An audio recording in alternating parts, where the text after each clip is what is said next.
So thank you, Dr. Lin. You can get started. Great. I think I'm off mute. Can everyone hear me? Raise your hand if you can. Oh, look, a couple of raised hands. How amazing. So that's actually part of one of the tips that I would recommend that I'm going to cover in just a minute. I find it so amazing that we can deconstruct our office in such a way that my medical assistant is a dozen miles away. I'm frankly in my basement office because, you know, my wife and my two kids have priority for the nice rooms in the house where they're doing Zoom with their classes and their work. But, you know, dad gets the basement office. So here I am. I have a sun lamp in the corner. I have my other bedside lamp, and I'm trying to get as much light in here as possible so I'm not sitting in the dark.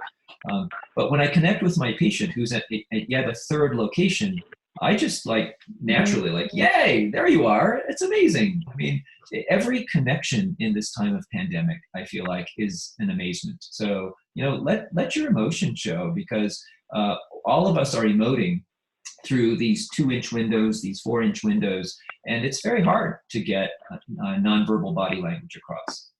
You know, so a little bit about me. I'm the Chief Medical Information Officer. So traditionally, everything that people hate about Epic comes my way. You're welcome, I'll say. So that's part of it. But I'm also a general internist, and I've been practicing here for 25 years and seeing primary care, internal medicine patients, and until recently, hospital patients. I'm actually on one of the surge teams for ambulatory doctors going into the uncomfortable role of potentially being part of a surge team to take care of hospital patients should that surge arrive. And then finally, I do teach communications workshops on interpersonal reaction. And from that particular environment, we know that emotional connection between clinician and patient is 50% body language, which in person, you get the full dynamic range of body language. You get the, no, doc, quitting smoking won't be a problem for me. And you're like, oh, yes, it will be. Look at that.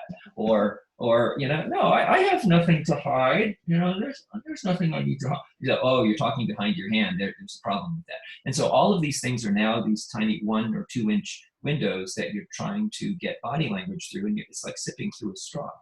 The other part is that emotional connection comes from tone of voice. And at least we have that persistent as long as our electronic communication doesn't stutter and, you know, drop in and out as it commonly does. And then worse even than that would be if you're just typing, right? And everyone has the experience of using My Health Connection. Again, you're welcome. Epic providing lots of ways for patients to send you lots of words, and then you're trying to figure out, are they yelling at me? Are they happy with me? What's going on inside these words?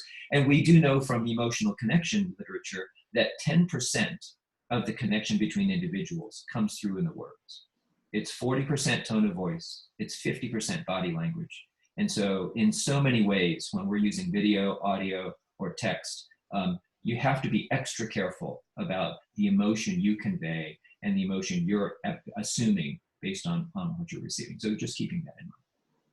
All right, hopping to the tip sheet. One thing that we do prior to the visit in ambulatory is that it's helpful to scrub your visit together, schedule together, and anticipate what's going on. So if you're working with an assistant, a technologist, whomever, it's helpful to have a huddle at the beginning of the week, at the beginning of the day, and say, here's what I see in the patients who are coming in. Let's make sure we do this, or let's target that. That can be helpful even with in-person visits, but it's doubly helpful for virtual visits.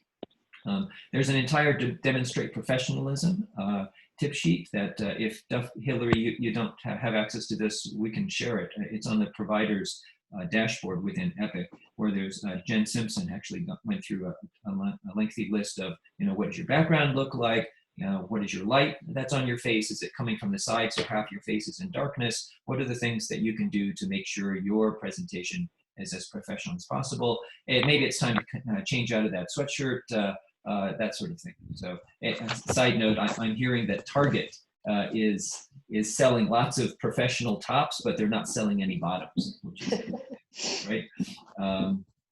Then eye contact, right? So I actually have a sticky note, and I'm not necessarily good at this because I'm looking over at the gallery view on the side next to my document, but I have, as my sister taught me, a sticky note right next to the camera on my computer that says, look here, to remind me, oh, you know what, that's where the eye contact occurs. And it's not necessarily where the shows up. So be conscious of that. Try to avoid running late. I'm also on Twitter and reading a lot of other folks who are writing about virtual visits. And a lot of folks are commenting to the idea that clinic visits tend to be running a lot more on time now because no one shows up a half hour late. So they either connect to the visit or not, but they're typically a lot more on time. And so consequently, I'm trying to do a lot better about being on time. Or if I am running behind time, if I can use Epic Secure Chat. If many of you are not using Secure Chat, that can be incredibly powerful because it's built right into Epic. You can get to it from Epic Hyperspace on your computer. And if you have Haiku, which all of you should have permissions to do so, download the Haiku app on your smartphone. You can use that to secure chat with your assistant, and it can be linked to the patient's chart or can be independent of it. But regardless, it's HIPAA protected because it's encrypted within the Epic system. So use that to communicate with each other. I'll actually say to my MA, hey, let my patient know I'm 5 minutes behind, so they don't drop off the room going, well, I guess they forgot about me. Greeting the patient, again, it costs very little money to raise your arms and just be surprised and say hi. Most patients love it. That because of mirror neurons, we know from neurology, it's actually hard for patients not to raise their own hands. And I'll have to say it frequently, patients will go, hey, how are you? And it's kind of a nice way to get the visit going. Be careful that the patient's in a safe private spot. We're hearing one of my physician colleagues on Twitter actually surveyed their patients and physicians about what do you like and hate about video visits. And one of the patients said, well, the only place my computer sits is in the living room, and I hate having my family around listening to my visit. So sometimes you might ask, are you in a safe private spot when I talk to you? So that you can gauge how much you can reveal to the patient in that time. I had a terrible, in hindsight, I wasn't smart enough to stop it, but I had a patient and their mother who was having the visit driving while they're on the video visit. And so she's off screen yelling at her mom, Mom, tell her about this while she's driving. And I'm thinking, first thing I should have said was, could you please pull over? This visit won't go very well like this. So, just be aware, you're gonna get some crazy, interesting things from the other side. Talk human to human. Sometimes and frequently patients will start off with, how are you, doctor? Which is kind of cool that they're worried about us. And it's maybe worth starting with whether they're scared, whether they're worried, and what's going on in regards to the pandemic, which is much bigger than all of us, before you get straight down to business. Instead of going, oh, good, nice to see you. Let's start with topic 1. You go, well, how are you? That's actually, in hindsight, a good way to establish a great connection with in-person visits. And it's even more important with video visits. Reflective listening. Reflective listening is a topic that we teach in our communications workshop.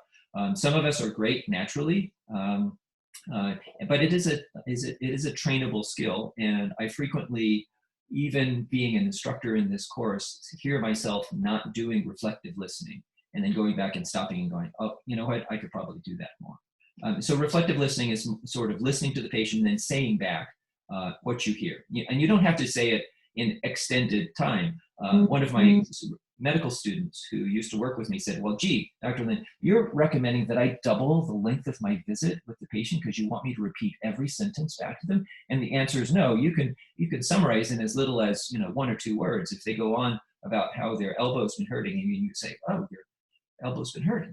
That's 2 weeks. Thank you. All right. Well, what else? And so that's enough of reflective listening.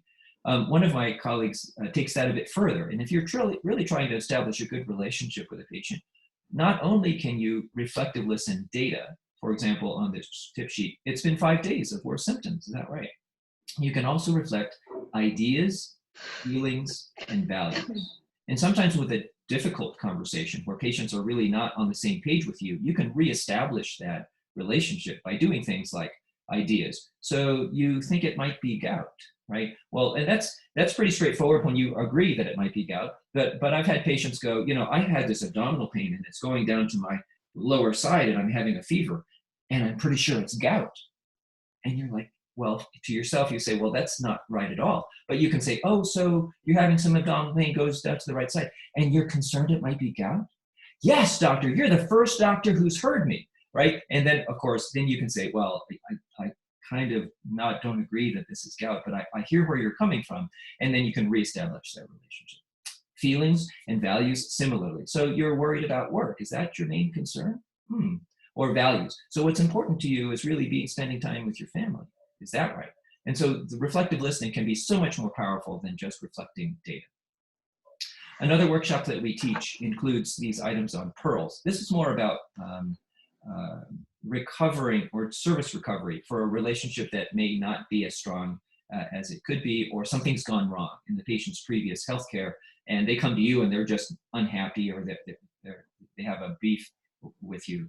And PEARLS is a great acronym to think about. PEARLS includes partnership, right? Statements like, we'll get through this together. I love using the partnership statement near the end of our visit. Hey, I understand you're not feeling well, and thank you for visiting with me. You know what, we'll get through this together. We're here for you. My team is here for you. We're not going anywhere, right? That's a very reassuring statement to make. Empathy, mainly in regards to reflective listening as above. Apology, right? It's okay to say, I'm really sorry that happened. Or if you had a part in it, I'm sorry for my part in it. I didn't mean for that to happen. Respect, you've worked really hard on this. I don't think there's a single patient in the world who doesn't respond to a statement like that. No, it's fine. Getting to hear you've spent a long time waiting for this visit with us to look at your elbow. You've worked really hard on this. It looks like you've tried all these things. Legitimization. Anyone in your situation would feel that way, right? I'm sorry that we can't do in-person PT with you right now, and I see that you're really frustrated. Anyone in your situation would feel like that. And then support. You know, my team and I are here for you. We aren't going anywhere. Physical exam creativity. There's lots of ways that if you go on social media, you hear from clinicians saying they're trying lots of different things. One of my cardiology colleagues says if you teach the patient to put your fingers on the side of your neck, and instead of having them count their own pulse, you just say beep every time you feel a pulse. And can you imagine a patient going beep, beep, beep, beep, beep, beep, beep, beep, beep, beep? You know, chances are you've diagnosed atrial fibrillation right there. You know, how cool is that? And other things that you can do is ask if the patient has equipment. Do you have a blood pressure cuff? Do you have a pulse ox? Do you have a flashlight to shine in your throat? You have a thermometer, that sort of thing. In fact, one of the other things I was reading about was there's a doctor in Ireland who actually published a study on being able to take pulse ox using patients taking a big breath and counting. Of course, it's not validated for a mile high here in Denver, but the idea was to say, ask the patient to count to 30, take a big breath and count as far to 30 as they can. And if they can get past 5 seconds of counting and can count past 7, then they're likely to have a pulse ox greater than 90%. So for example, you would say, ask the patient to count. Ready, go. 1, 2, 3, 4, 5, 6, 7, 8, 9, 10. Well, if you only got to 9, right, what does that mean about your pulse ox? And so I'm waiting for one of my colleagues here to replicate this in Denver to figure out if, without having a fancy, $50 device for your finger, can you figure out how breathless the patient truly is? So what other things can we be creative about that through video we can do an exam with? Ask for help from family. So we've had actually some colleagues say, well, you go and have the patient come by and say, well, have the patient turn over and then push him right here. See what that goes. Ow, that hurts. Okay, right upper quadrant tenderness. That's interesting, right? So or have a patient family member come by and say, well, look, the side of the neck, and can you describe that? Or push here, feel here, see what that says. Or you might get a history elements from the family. The patient says, well, no, I don't have pain, and the spouse will go, oh yeah, he complains about it, at every mealtime, right after he takes his first bite. Oh, that's interesting data. They may ask you about you as a human, and then that's quite gratifying. In this time of pandemic, a large fraction of patients will start off with, how are you doing, and are you staying safe, and you're washing your hands, doctor, and I'm worried about you. And so that can be quite a cool way to connect human to human. Brief life advice. So many of our patients have anxiety, and I would presume, actually, the majority of the patients we connect with are anxious. And they have to go a long way to convince me that they're not anxious. In fact, I don't believe most people when they say, no, I don't have any anxiety right now. And so I actually end up going through the things that I've written on our whiteboard for our family. One is we try to limit our news and social media to 30 minutes per day. After 30 minutes, you're just rehashing the same stuff. And our brain is out there seeking new knowledge about when is this thing going to be over. And it's tempting to be on there for hours and hearing every bad thing that's going worldwide. And our brains are not wired to accept worldwide bad news. So try to limit to 30 minutes. Or maybe take days off when you don't watch the news. Exercise daily. I can't tell you how many jogs and walks I've been on more than usual, and that's been very helpful to me. And then another part is, listen to or make music every day. I have a ukulele that I'm learning claw hammer technique right now. I'm terrible at it, but it brings me joy. So I'm hopeful you have something like that as well. And then at dinner time, we have something we do called 3 good things. And we try to, as a family, come up with 3 things that we're grateful for. Because in this time of pandemic, where the thing that we tend to talk about is, oh, did you hear this bad thing? I heard this other thing. Or this bad thing happened to me too. And we tend to perseverate on the worst things. Try to come up with 3 good things that you can talk about at dinner, just to refocus ourselves and give this advice to patients as well. So that's a habit for our dinner time. After visit summary and open notes, I used to be very comfortable with giving patients a printout with everything that we talked about at the end of the visit. And I don't do that as much anymore because you can't reach through the screen and go, hey, here, take this piece of paper. But you can point them back to My Health Connection if they're comfortable and say, the after visit summary that we used to have is still there. Please give me an hour or 2 to finish my notes today. And then at the end of the day, please look and make sure you agree with the advice that I gave you, because the words that I talked about, the things that I want you to go by, the things that I want you to do will all be there for your reminder. And then reassurance and hope, right? Stay in touch with your loved ones. We're going to get through this. I feel like as a medical professional, they look to us for advice and reassurance. And then ending the visit, considering a hand wave. Some of my colleagues are doing this. I find this a bit odd to do, but I like waving. I like doing the thumbs up, keep going, you're doing a nice job. Some sort of reassurance to the patient can be helpful. And then I hand off finally with secure chat with my medical assistant. So I'll take patients and I'll say, well, gee, what's our next step? Hey, how about we talk again in a couple of days? How about we talk again next week? One thing I like doing is actually setting up a online in-basket message to myself. If you've not known that you can do that, you can actually set a future delivery message to yourself that will show up in 2 days and 5 days. So where'd you go for your? And it shows back up in your in-basket as a reminder to talk to the patient. So those are the ideas that I have, and I'm open for questions.